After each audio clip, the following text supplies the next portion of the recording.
یہ دو پہلو تو میں نے عرض کیے ہیں کہ جو کسی غیر مسلم کو بھی نظر آئیں گے. قرآن کا پریزروڈ ہونا، اس کی انٹیگریٹی، اوتھینٹسٹی، یہ چیزیں وہ ہے کہ جو سب نے مانی. قرآن کے ذریعے تاریخ انسانی کا عظیم ترین انقلاب برپا ہونا، یہ وہ بات ہے کہ جو کسی اندھے کو بھی دیکھنی پڑتی ہے. اس حقیقت کا اعتراف دشمن کو بھی کرنا پڑتا. میں یاد دلا دوں آپ کو، ایچ جی ویلز، آپ نے نام سنا ہوگا، سائنٹیفک فکشن میں اس کا بڑا اونچا مقام ہے، لیکن اس نے تاریخ نسل انسانی پر بھی دو کتابیں لکھی، a short history of the world اور a concise history of the world. Concise history of the world میں وہ شخص حضور کے ذکر پر جب آتا ہے تو میں صرف ذکر کر رہا ہوں، نقل کفر نہ باشد، اس نے حضور کی شخصیت پر بڑے رقیق حملے کیے ہیں، بڑے گھٹیا حملے کیے ہیں. حضور کی خاص طور پر تعدد ازدواج کا جو معاملہ ہے، یہ کڑوی گولی ان کے حلق سے اتر نہیں سکتی، اس لیے کہ ان کا آئیڈیل ہے حضرت مسیح اور حضرت یحییٰ، جان دی بیپٹسٹ اینڈ جیسس آف نزارت. ان دونوں نے ایک شادی بھی نہیں کی، تجرد کی زندگی بسر کی، لہذا ایک شادی بھی ان کے نزدیک گھٹیا فعل ہے. تو حضور نے تو کی ہیں 11 شادیاں، 11 نکاح کے. یہ جو کڑوی گولی ہے یہ ان کے حلق سے نیچے نہیں اترتی، اس لیے میں انہیں معذور سمجھتا ہوں. تو اس نے اس پہلو سے تو بڑے حملے کیے، لیکن خطبہ حجۃ الوداع کے وہ جملے جو ہے تاریخی، پورے کے پورے اس نے کوٹ کیے. لا فضل لعربی علی عجمی ولا لعجمی علی عربی ولا لأحمر علی اسود ولا لأسود علی احمر الا بالتقوی کلکم بنو آدم وآدم من تراب. کسی عرب کو کسی عجمی پر کوئی فضیلت نہیں، کسی عجمی کو کسی عرب پر کوئی فضیلت نہیں، کسی گورے کو کسی کالے پر کوئی فضیلت نہیں، کسی کالے کو کسی گورے پر کوئی فضیلت نہیں سوائے تقوی کے. تم سب کے سب آدم کی اولاد ہو اور آدم مٹی سے بنائے گئے تھے. یہ الفاظ لکھ کر کہتا ہے کہ جہاں تک human fraternity, equality and freedom, 3 الفاظ نوٹ کیجئے، انسانی حریت، انسانی مساوات، انسانی اخوت، کہتا ہے جہاں تک ان 3 چیزوں کے واز ہیں، سرمنز کا تعلق ہے، وہ تو دنیا میں پہلے بھی بہت کہے گئے. عیسائی ہونے کے باوجود خاص طور پر نام لیتا ہے جیسس آف نزارت. سرمنز تو حضرت مسیح کے ہاں بھی بہت مل جائیں گے کہ تمام انسان برابر ہیں، سب کو بھائی بھائی ہونا چاہیے، سب انسان آزاد ہیں، تمیز بندہ و آقا فساد آدمیت ہے. لیکن وہ کہتا ہے کہ یہ ماننا پڑتا ہے تاریخ انسانی میں پہلی مرتبہ ان اصولوں پر ایک انسانی معاشرہ قائم کیا محمد نے صلی اللہ علیہ وسلم. یعنی حضور کے ساتھ یہ معاملہ ایمپٹی سلوگنز کا نہیں ہے، یہ صرف واز نہیں ہے، یہ صرف سرمنز نہیں ہیں، یہ ایمپٹی سلوگنز نہیں ہے. He translated these things into actuality. ایک حقیقت، ایک واقعہ کی شکل دی ہے محمد نے صلی اللہ علیہ وسلم. وہ معاشرہ پیدا کیا جس میں انسانی اخوت، انسانی مساوات اور انسانی حریت، یہ تینوں اقدار میں تمام و کمال موجود تھی. یہی وجہ ہے اس صدی میں نوٹ کیجئے، گاندھی جی، موہن داس کرم چند گاندھی، جس کو آج پوری دنیا میں تسلیم کیا جاتا ہے، عالم عرب میں بھی مہاتما گاندھی کی بڑی عزت ہے. پنڈت نہرو کا کسی زمانے میں استقبال ہوا تھا ریاض میں، تو ہمیں بہت غصہ آیا تھا کہ مرحبا برسول السلام، welcome to the prophet of peace. یہ الفاظ تھے کہ جن سے پنڈت نہرو کا استقبال ہوا تھا. غصہ ہمیں بہت آیا، یہ رسول کا لفظ استعمال کر دیا انہوں نے. بعد میں ہم نے سوچا بھائی رسول کے معنی ان کے ہاں ایلچی کے ہیں، تو انہوں نے اس کو اپنی جو بھی غلطی میں سمجھا یا صحیح سمجھا، اس کو چھوڑ دیجئے، میں کوئی سیاسی گفتگو نہیں کرنا چاہتا. انہوں نے سمجھا کہ یہ شخص اس وقت امن کا پیغام بر ہے، لہذا اس کو ویلکم کیا. بہرحال گاندھی جی کا جہاں تک معاملہ ہے، آپ کے علم میں ہے کہ پوری دنیا میں اس شخص کی عظمت کو تسلیم کیا گیا ہے. ہمارا معاملہ، ہندوستانی مسلمانوں کا معاملہ، یہ دوسرا ہے. وہ تو آپ کو معلوم ہے کہ جوتا جسے کاٹتا ہے اسے پتا چلتا ہے کہ یہ جوتی کاٹ رہی ہے، ورنہ دیکھنے والے کو پتا چلے گا بڑا خوبصورت جوتا ہے، بڑا عمدہ جوتا ہے، کوئی اس میں خرابی نہیں ہے. لیکن جسے وہ پنچ کر رہی ہے اسے پتا ہے کہ یہ ہے کیا. اس اعتبار سے ہمارا معاملہ علیحدہ ہے، لیکن دنیا کو بہت خوبصورت اور بہت ہی اعلیٰ اور بہت ہی اونچی شخصیت ایک نظر آتی ہے. بہرحال ایک پہلو سے یقیناً ماننا پڑے گا اس کی عظمت کو، کہ ہندو قوم کے لیے اور ہندوستان کے لیے، اس کی آزادی کے لیے جو عظیم جد و جہد کی ہے، اس میں کوئی شک نہیں. میں اس وقت جو بات عرض کرنا چاہتا ہوں کہ 1937 کا تصور کیجئے. 1937 میں آپ کو معلوم ہے 1935 میں قانون بنا تھا اور پہلی مرتبہ الیکشنز ہوئے تھے بر صغیر میں 1937، اور وہ ہوئے تھے صوبائی الیکشنز. ان کے نتیجے میں وزارتیں قائم ہوئی. مسلم لیگ نے بائیکاٹ کیا تھا الیکشن کو، لہذا پورے ہندوستان میں تمام صوبوں میں کانگریس کے وزراء کی وزارتیں بنی. ہریجن اخبار میں ایک مقالہ لکھا تھا گاندھی جی نے اس وقت، جس میں کہ ان کانگریسی وزراء کے سامنے نصیحت کے انداز میں یہ بات رکھی تھی کہ آج جب کہ آپ لوگوں کو اختیار مل رہا ہے اور حکومت، یہ پہلی انسٹالمنٹ تھی جو انگریزوں نے دی تھی ہمیں، سیلف رول یا ہوم رول کی پہلی انسٹالمنٹ تھی، تو جو بھی تمہیں اختیارات مل رہے ہیں اس میں میں تمہارے سامنے حضرت ابو بکر اور حضرت عمر کی مثال رکھتا ہوں. یہ ہے وہ بات کہ جادو وہ جو سر چڑھ کر بولے. عربی میں کہتے ہیں الفضل ما شہدت بہ الاعداء، اصل فضیلت وہ ہے جس کا کہ دشمن اعتراف کرے. مہاتما گاندھی اگر اعتراف کر رہا ہے کہ تاریخ انسانی کی عظیم ترین شخصیتیں حکومت کی سطح پر وہ ابو بکر اور عمر ہیں، تو ابو بکر اور عمر کس درخت کے پھل ہیں؟ وہ شجرہ طیبہ، شجرہ نبوت ہے کہ جس کے پھل ہیں ابو بکر اور عمر، جن کو تربیت دی ہے محمد نے صلی اللہ علیہ وسلم. تو معلوم ہوا کہ یہ چیزیں وہ ہیں کہ جس کا لوہا آج دنیا مان رہی ہے. لہذا ہمیں قرآن مجید کے اعجاز کے پہلو سے ان اعتبارات سے خود بھی توجہ کرنی چاہیے اور دنیا کو بھی ادھر متوجہ کرنا چاہیے. اب میں تبرکاً 3 مقامات سے میں نے آیات پڑھی ہیں. قرآن مجید کی عظمت کا وہ ادراک اور شعور جو ہمیں ہو سکتا ہے، ہم وہ کہ جو قرآن کو مانتے ہیں اللہ کا کلام، ہم اس بنیاد پر سمجھے کہ اللہ نے اپنے کلام کی کیا مدح کی ہے. اور نمبر 2 یہ فارسی کا ایک مصرع ہے کہ قدر گوہر شاہ دانت یا بدانت گوہری.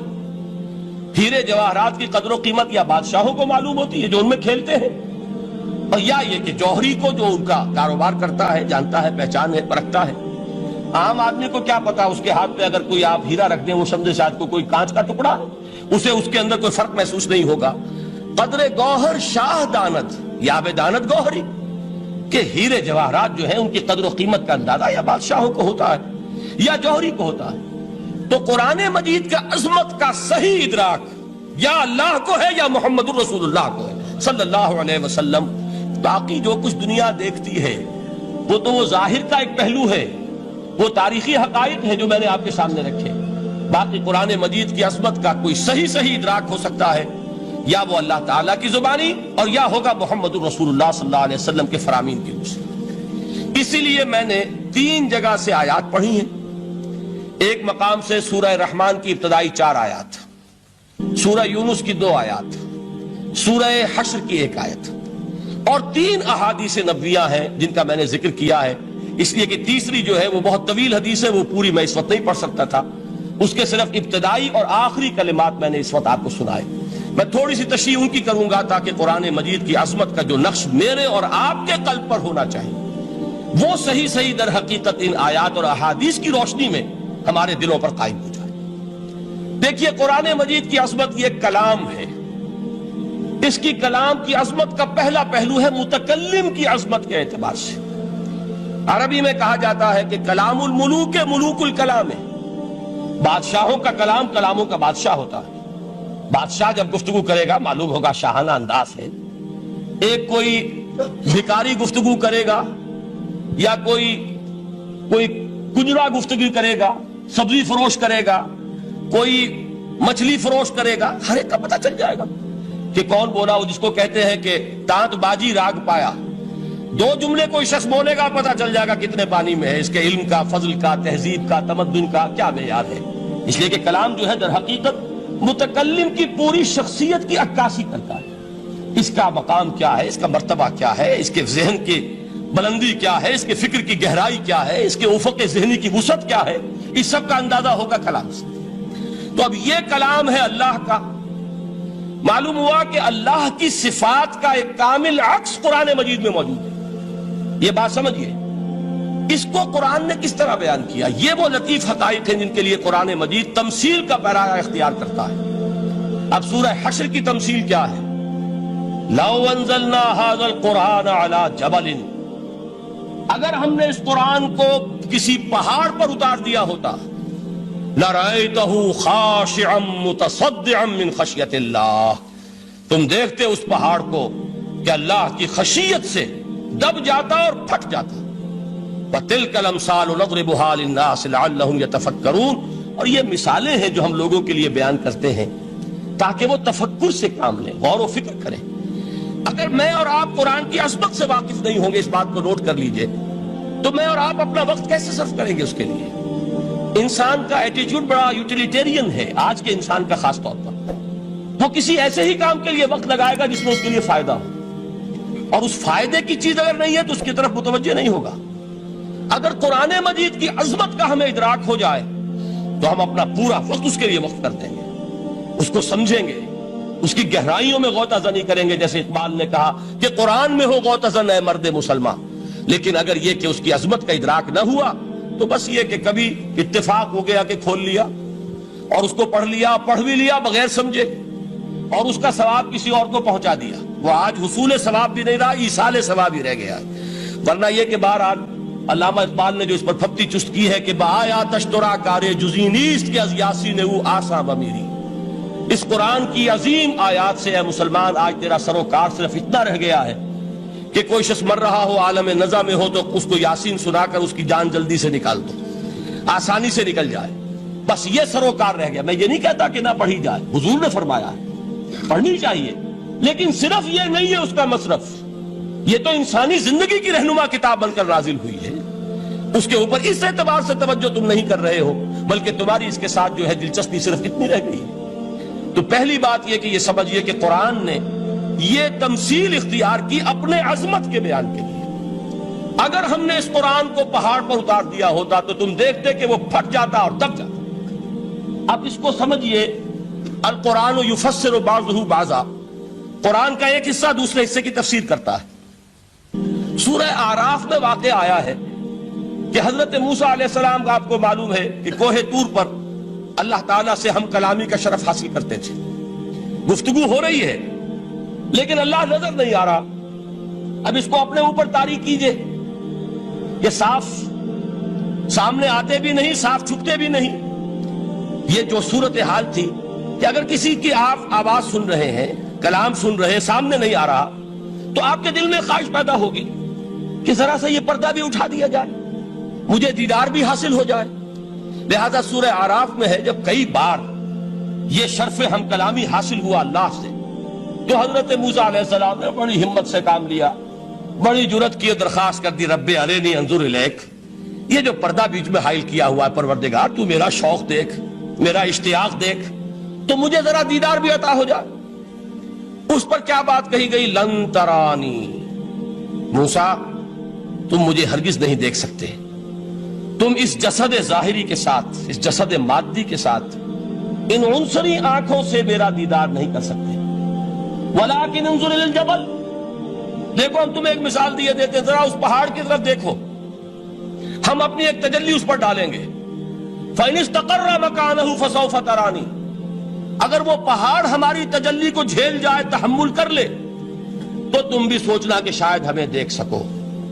اس کے بعد ہوا کیا؟ فَلَمَّا تَجَلَّى رَبُّهُ لِلْجَبَلِ جَعَلَهُ دَكًّا وَخَرَّ مُوسَىٰ صَعِقًا. جب اللہ تعالیٰ نے پہاڑ پر اپنی ایک تجلی ڈالی تو وہ پہاڑ جو ہے پھٹ گیا. اور موسیٰ، اب دیکھیے براہ راست تجلی موسیٰ پر نہیں ہے، یہ انڈائریکٹ مشاہدہ ہے تجلی ربانی کا کہ جو پہاڑ پر ہوئی ہے، اور پہاڑ کی جو کیفیت ہوئی ہے اس کے مشاہدے سے حضرت موسیٰ بے ہوش ہو کر گر گئے. وَصَعِقَ مُوسَىٰ خَرَّ مُوسَىٰ صَعِقًا. یہ ہے وہ مثال جو یہاں دی ہے قرآن کے لیے. لَوْ أَنزَلْنَا هَذَا الْقُرْآنَ عَلَىٰ جَبَلٍ لَرَأَيْتَهُ خَاشِعًا مُتَصَدِّعًا مِنْ خَشْيَةِ اللَّهِ. نتیجہ کیا نکلا؟ انفر کیجئے، استدلال، استنتاج. نتیجہ یہ نکلا کہ جو تاثیر تجلی ذات ربانی کی ہے وہی تاثیر کلام ربانی کی ہے. صرف یہ ہے کہ ہمیں اس کا شعور نہیں، ہمیں اس کا ادراک نہیں. یہ بالکل ذات کی تجلی کی جو تاثیر تھی وہی قرآن خود بیان کر رہا ہے کہ اس کلام ربانی کی. اس کو بھی علامہ اقبال نے خوب کہا ہے، فاش گویم آنچ در دل مزمرست، صاف کہہ دیتا ہوں جو کچھ میرے دل میں ہے. این کتابیں نیست چیزیں دیگرست. اسے کتاب نہ سمجھ بیٹھنا قرآن کو، یہ کتاب نہیں ہے، کچھ اور ہے. کچھ اور کیا ہے؟ مثل حق پنہاں ہم پیداستو زندہ و پائندہ و گویاست تو. یہ تو جیسے اللہ تعالیٰ کی ذات ہے مثل حق، ذات حق سبحانہ و تعالیٰ کی طرح یہ زندہ ہے، پائندہ ہے. مثل حق، پائندہ و گویاست تو، یہ جو ہے زندہ ہے، یہ متکلم ہے، کلام نہیں ہے. کل صفات ربانیہ جو ہیں ظاہر اور باطن، مثل حق پنہا، ظاہر و پنہا، اور حی و قیوم جیسے اللہ کی ذات ہے، وہی صفات اس کلام کی ہیں. اور اس کے بعد وہ شعر آیا تھا جو میں پہلے سنا چکا ہوں، چوں بجاں در رفت جاں دیگر شود. جب یہ قرآن کسی انسان کے اندر سرایت کر جاتا ہے، اس کے دل پر نازل ہوتا ہے. دیکھیے یہ الفاظ آپ کو کہیں اور نہیں ملیں گے. میرے نزدیک جہاں علامہ اقبال اس دور میں قرآن کی عظمت کا سب سے بڑا ثبوت ہے، وہاں عظمت قرآنی کے سب سے زیادہ واقف اور اس کا سب سے زیادہ شعور رکھنے والے بھی علامہ اقبال. یہ الفاظ آپ کو کہیں نہیں مل سکیں گے کہ مثل حق پنہاؤ ہم پیداستو، زندہ و پائندہ و گویاستو، چوں بجاں در رفت جاں دیگر شود، جاں چو دیگر شد جہاں دیگر شود. جب یہ انسانوں کے اندر سرایت کر جاتا ہے، ان کے اندر ایک انقلاب آ جاتا ہے، اور یہ اندر کا انقلاب ہے جو ایک عالمی انقلاب کا پیش خیمہ بنتا ہے. آپ آرڈیننس کے ذریعے سے نمازیں پڑھوائیں گے تو پھر نماز وہی پڑھی جائے گی جو آفس ٹائم میں آئے گی، باقی اور کیوں پڑھیں گے؟ وہ تو آرڈیننس کے ذریعے سے پڑھائی جا رہی ہے نا. اس کا حشر تو وہ ہوگا جو ہمارے ہاں دیکھا جا چکا ہے. اور اس وقت بھی اس زمانے میں نے یہ سنا ایک جگہ کہ کلاس 4 امپلائیز جو ہیں، وہ شروع میں جب آرڈیننس نافذ ہوا تھا ہمارے ہاں تو دفتروں میں بڑا اہتمام ہوا، آفیسرز نے خاص طور پر بڑے اہتمام سے ظہر کی نماز پڑھنی شروع کی. لیکن مجھے بتایا گیا کہ کلاس 4 امپلائیز جو ہیں ہمارے، یہ ڈرائیورز ہیں، پینز ہیں، یہ کھڑے ہنستے رہتے ہیں، شریک نہیں ہوتے. میں نے ان سے کہا وہ اس لیے کہ انہیں معلوم ہے کہ آپ بھی تو یہی پڑھ رہے ہیں صرف نماز، باقی آپ کے ڈرائیور سے اور آپ کے خانسامہ سے یہ بات چھپی ہوئی نہیں ہے کہ عصر آپ نے بھی نہیں پڑھنی، یہ صرف زور ہے جو آپ پڑھ رہے ہیں. تو یہ اصل میں اندر کا انقلاب جب تک نہ آئے، باہر کا ٹھوسا ہوا انقلاب، وہ تو جب پریشر ہٹ جائے گا تبدیلی ختم ہو جائے گا. چوں بجاں در رفت جاں دیگر شود، اندر انقلاب آئے. جب اندر تبدیلی ہو جائے گی، اب انسان کا پورا وجود بدلے گا، پھر اس کے اندر سے تبدیلی جو ہے وہ ابھرے گی، اسے کسی خارجی دباؤ کی ضرورت نہیں ہوگی. جہاں چو دیگر شد جہاں دیگر شود. اور جب انسانی شخصیتوں کے اندر یہ انقلاب اندر سے آتا ہے تو پھر وہ عالمی انقلاب بنتا ہے. جیسے کہ محمد رسول اللہ کا انقلاب. واقعہ یہ ہے کہ اگر جوش کانسپیریسی، عبداللہ ابن سبا کی سازش اگر کامیاب نہ ہو گئی ہوتی اور مسلمانوں کے اندر آپس کا اختلاف اور سر پھٹول نہ ہو جاتا، جو حضرت عثمان کی شہادت، پھر حضرت علی کی شہادت رضی اللہ تعالی عنہما، اور حضرت علی کی دوران خلافت یہ آپس کے جو جنگیں ہوئی، جنگ جمل، جنگ صفین، جنگ نہروان، اگر یہ نہ ہوئی ہوتی تو جس سپیڈ کے ساتھ اور رفتار کے ساتھ انقلاب محمدی کی توسیع ہو رہی تھی علی صاحب الصلاۃ والسلام، کوئی طاقت دنیا میں نہیں تھی. اقبال نے اس کا بھی نقشہ کھینچا ہے کہ تھمتا نہ تھا کسی سے سیل رواں ہمارا. وہ سیل رواں تھا، کوئی روکنے والا نہیں تھا. انٹرنل سیبوٹاج وہ ہے کہ جس نے اس انقلاب کا راستہ روکا. تو واقعہ یہ ہے کہ وہ اندرونی انقلاب حضور نے برپا کیا قرآن کے ذریعے صحابہ میں. اندر سے جو انقلاب تھا اس نے عرب میں ایک انقلاب کی شکل اختیار کی، اور یہ انقلاب جو ہے اتنی اپنے اندر قوت رکھتا تھا، اتنی پوٹینشیلٹی تھی اس کی کہ وہ 20 برس کے اندر کہاں آکسس دریائے جیہوں، کہاں اٹلانٹک. تصور تو کیے تاریخ میں اس سے پہلے اتنی بڑی کوئی مملکت قائم ہوئی نہیں. کہاں یمن اور کہاں ایشیا کوچک، ایشیا مائنر ٹرکی، یہاں سے وہاں اور وہاں سے یہاں، اتنی عظیم مملکت حضرت عثمان رضی اللہ تعالیٰ عنہ کے خلافت میں ہو چکی تھی. یہ بات اگر یہ چلتا معاملہ آگے تو کوئی قوت اب نہیں رہی تھی. سلطنت روما ختم ہو چکی تھی، سلطنت کسرا ختم ہو چکی تھی، پخچے اڑ گئے تھے. اب کون سی طاقت رہ گئی تھی جو سیلاب کا راستہ روکتی ہے؟ یہ وہ یہودی سازش ہے جس نے اندر سے سیبوٹاج کیا. بہرحال یہ ہے انقلاب محمدی کا طریقہ، اندر سے تبدیلی. اسی کو علامہ اقبال نے کہا ہے، تیرے ضمیر پہ جب تک نہ ہو نزول کتاب، گرہ کشا ہے نہ راضی نہ صاحب کشاف. یہ قرآن اب بھی تم ایسے محسوس کرو کہ جیسے تمہارے دل پر نازل ہو رہا ہے. اور مجھے یاد آیا امام ابن قیم رحمت اللہ علیہ، ان کا ایک بڑا پیارا جملہ ہے. وہ کہتے ہیں قرآن کے بعض پڑھنے والے ایسے ہیں کہ جب وہ قرآن کو پڑھتے ہیں تو یوں محسوس کرتے ہیں کہ قرآن مصحف میں لکھا ہوا نہیں ہے، ان کے اپنے دل کے اوپر کندہ ہے، دل کے اوپر سے پڑھ رہے ہیں، یعنی اتنی کامل مطابقت وہ محسوس کرتے ہیں، اپنی فطرت، ہیومن نیچر اور قرآن کے اندر اتنی مطابقت ہے، اس طرح وہ ٹیلی کرتے ہیں ایک دوسرے کے ساتھ کہ محسوس ہوتا ہے کہ وہ کتاب ان صفحات میں لکھی ہوئی نہیں ہے بلکہ لوح قلب پر لکھی ہوئی ہے کہ جہاں سے وہ انسان اسے پڑھ رہا ہے۔ تو پہلی بات تو قرآن مجید کی اس آیت کے حوالے سے اس پہلو سے ہمارے سامنے آئی کہ جو تاثیر ہے ذات ربانی کی تجلی کی، وہی تاثیر ہے اس قرآن مجید کی، بشرطے کہ ہمارے دل جو ہیں وہ کچھ اپنے اندر اس استعداد اور صلاحیت کو پیدا کر لیں۔ دوسرا مقام ہے سورہ یونس کا۔ اب کسی کلام کی عظمت کا دوسرا پہلو ہو سکتا ہے اس کی افادیت کے اعتبار سے، اس سے فائدہ کیا ہوگا نوع انسانی کے لیے۔ دیکھیے دو آیات، یہ عظیم خزانے ہیں عظمت قرآن کے۔ سورہ یونس میں یا ایھا الناس، اے لوگو، قد جاءتکم موعظۃ من ربکم وشفاء لما فی الصدور وہدی ورحمۃ للمؤمنین۔ چار الفاظ نوٹ کر لیجئے۔ اے لوگو، آ گئی ہے تمہارے پاس وہ چیز تمہارے رب کی طرف سے جو موعظہ ہے۔ موعظہ کسے کہتے ہیں؟ نصیحت۔ اس بات کو ذرا سمجھ لیجئے ترتیب کیا ہے۔ نصیحت اسے کہتے ہیں، جی رہا نہیں جا رہا، میں نے اس کی ترتیب بدلی ہوئی ہے۔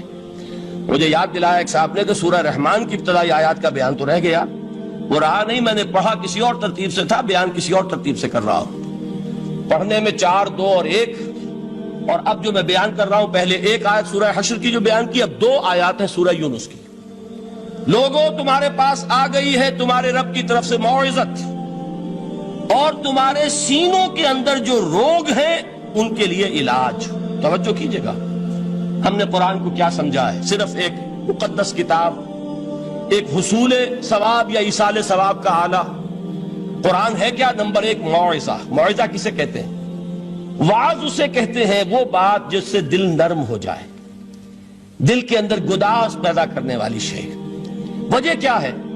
اعلیٰ سے اعلیٰ حکیمانہ بات کسی سے کہی جائے، دل سخت ہے، اثر نہیں ہوگا، ایک کرسٹ آ جاتا ہے انسان کے دل کے اوپر۔ جیسے کہ یہود کے علماء کے بارے میں فرمایا گیا، ثم قست قلوبکم فہی کالحجارۃ او اشد قسوۃ وان من الحجارۃ لما يتفجر منه الانہار وان منها لما يهبط من خشیۃ اللہ وان منها لما يشقق فيخرج منه الماء۔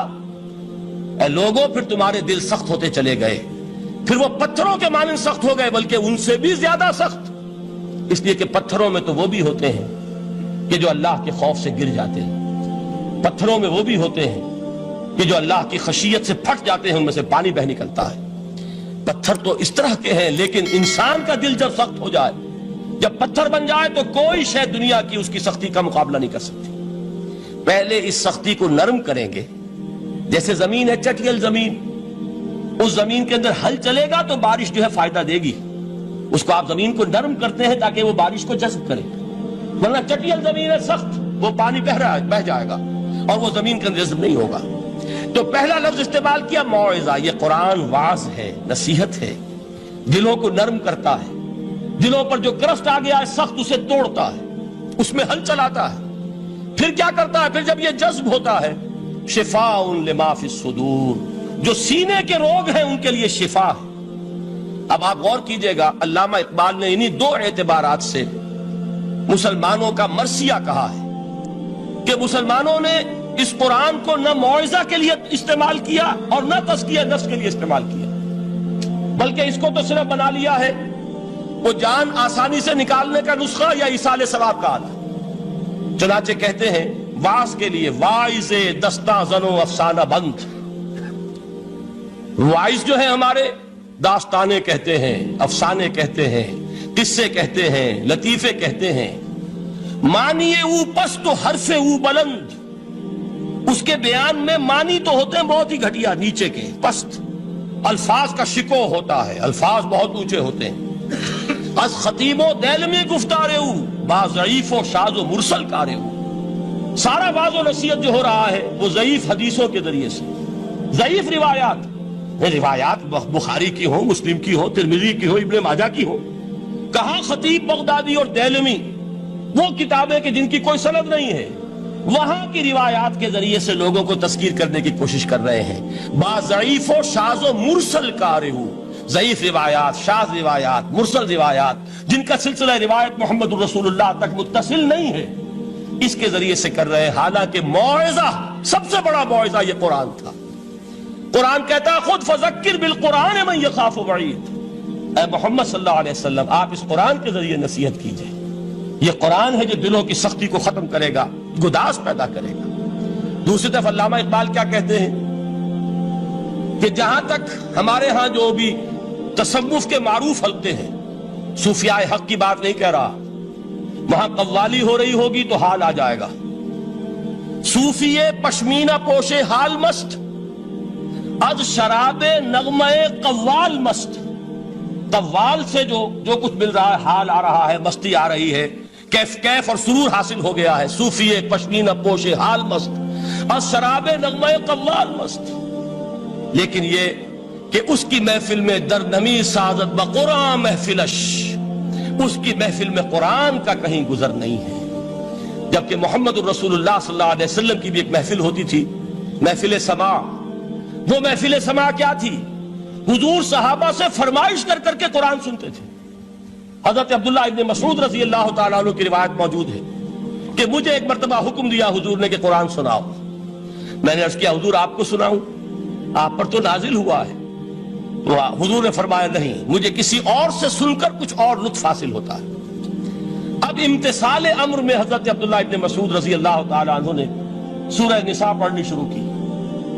41ویں آیت پر پہنچے. چشم تصور سے دیکھیے کہ حضور بھی تشریف فرما ہے، صحابہ کرام کی محفل ہے، اور صحابہ کیسے بیٹھا کرتے تھے ادب کے ساتھ.